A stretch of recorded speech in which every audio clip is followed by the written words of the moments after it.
মুখ ও গলার ছত্রাক সংক্রমণের কারণে মুখের কোণে ফাটা ঘা, দীর্ঘদিন ধরে অ্যান্টিবায়োটিক বা কর্টিকোস্টেরয়েড ব্যবহারের কারণে মৌখিক গহ্বরে গৌণ ছত্রাক সংক্রমণ ভালো করতে খুব দ্রুত কাজ করে থাকে ফাঙ্গিসান ওরাল জেল। আসসালামু আলাইকুম, শামস মেডিসিন টিপস আপনাদের সবাইকে স্বাগত। আমি আবার চলে আসলাম আপনাদের মাঝে নতুন একটি টপিকস নিয়ে। আজকে আমার টপিক হচ্ছে ফাঙ্গিসান ক্রিম বা ওরাল জেল।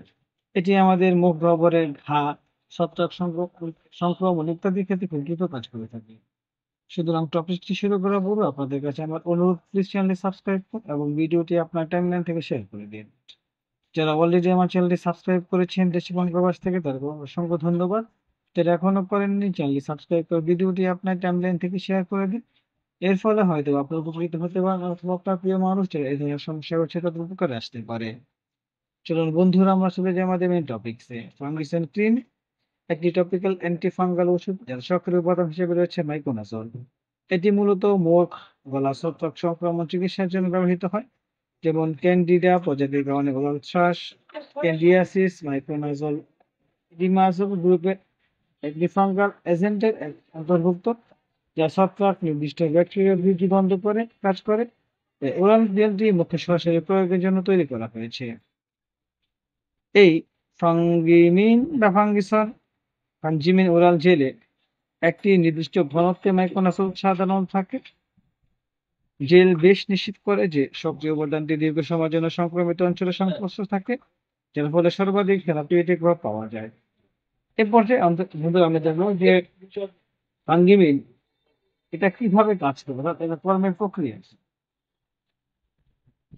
মাইক্রোনাসল ছত্রাক কোষে ঝিল্লির একটি মূল উপাদান। কোষকে সংশ্লেষণ বাধা দিয়ে কাজ করে। এই গোষ্ঠ ছাড়া ঝিল্লি দুর্বল এবং প্রয়োগযোগ্য হয়ে যায়, যার ফলে প্রয়োজনীয় কোষের উপাদান বেরিয়েছে। এটি শেষ পর্যন্ত ছত্রাক কোষের মৃত্যুর দিকে পরিচালিত করে। অ্যান্টিফাঙ্গাল ক্রিয়া ছাড়াও মাইক্রোনাজলে হালকা অ্যান্টিব্যাকটেরিয়াল বৈশিষ্ট্য রয়েছে, যা মুখের ছত্রাকের সাথে সহ অবস্থান করতে পারে এবং এমন কিছু ব্যাকটেরিয়া দ্বারা সৃষ্ট সংক্রমণ নিয়ন্ত্রণ করে। এ পর্যায়ে বন্ধুরা আমরা জানবো যে এই ফাঙ্গিমিন ওরাল জেলটি কোন কোন ক্ষেত্রে ব্যবহার করা হয়। প্রথমে রয়েছে ওরাল ক্যান্ডিয়াসিস, ওরাল শ্বাস, মুখ এবং গলার ছত্রাক সংক্রমণ। ডেঞ্চার স্টামাইটাইটিস, ডেঞ্চারের নিচে ছত্রাক সংক্রমণ। আঙ্গুলার চাইলাইটিস, ছত্রাক সংক্রমণের কারণে মুখের কোণে ফাটা ঘা। দীর্ঘদিন ধরে অ্যান্টিবায়োটিক বা কর্টিকোস্টেরয়েড ব্যবহারের ফলে মৌখিক গহ্বরে গৌণ ছত্রাক সংক্রমণ, অর্থাৎ মুখে ছত্রাক জাতীয় সংক্রমণ হলে এই ফাঙ্গিমিন ক্রিমটি দ্রুত কাজ করে ভালো করার জন্য।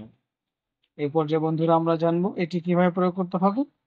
প্রাপ্তবয়স্কদের জন্য স্বাভাবিক ডোজ হলো খাবারের পর প্রতিদিন 4 বার আক্রান্ত স্থানে প্রয়োগ করতে হবে এবং এইটি খেয়ে ফেললে কোনো সমস্যা হবে না।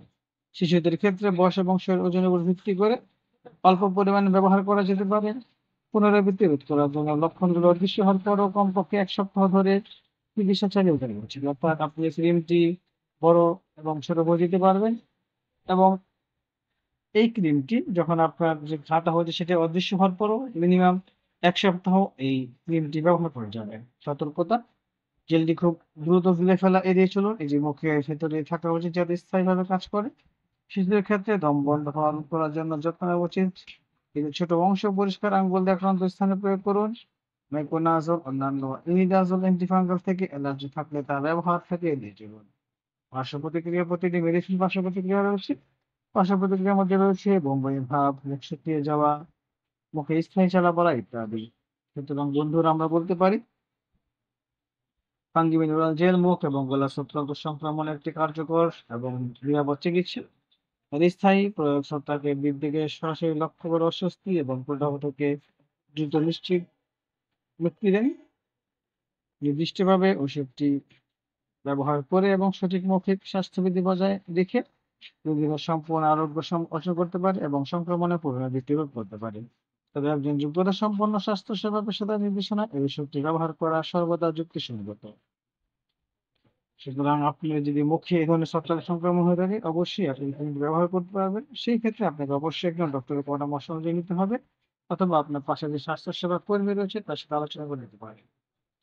কোনোভাবেই ডক্টরের পরামর্শ ছাড়া কোনো মেডিসিন সেবন করবেন না। আপনি কাউকে মেডিসিন সেবন করতে সম্বোধন করবেন না। আমার এই চ্যানেলের মাধ্যমে শুধুমাত্র কোনো রোগের জন্য কোনো মেডিসিন সেবন করবে সেই সম্পর্কে বলা। সুতরাং আপনি অবশ্যই মেডিসিন সেবন করার পূর্বে একজন ডক্টরের পরামর্শ অনুযায়ী সেবন করবেন। সুতরাং আবারও বলছি বন্ধুরা, আমার চ্যানেলটি সাবস্ক্রাইব করুন এবং ভিডিওটি আপনার টাইমলাইন থেকে শেয়ার করে দিন। এর ফলে হয়তো আপনি উপকৃত হতে পারেন অথবা আপনার প্রিয় মানুষ যারা রয়েছে তার উপকারে আসতে পারে। আজ এ পর্যন্তই। আগামীকালকে আবার কথা হবে নতুন কোনো টপিকস নিয়ে। সে পর্যন্ত সবাই ভালো থাকুন, সুস্থ থাকুন। শামস মেডিসিন ইউটিউব চ্যানেলের সাথেই থাকুন। লাইক, কমেন্ট, শেয়ার করে আমাদেরকে পরবর্তী ভিডিও বানাতে প্রদান করুন। আপনাদের উৎসাহে আমাদেরকে সামনে এগিয়ে যেতে সাহায্য করে। এবার সুস্থতা কামনায় খোদা হাফেজ।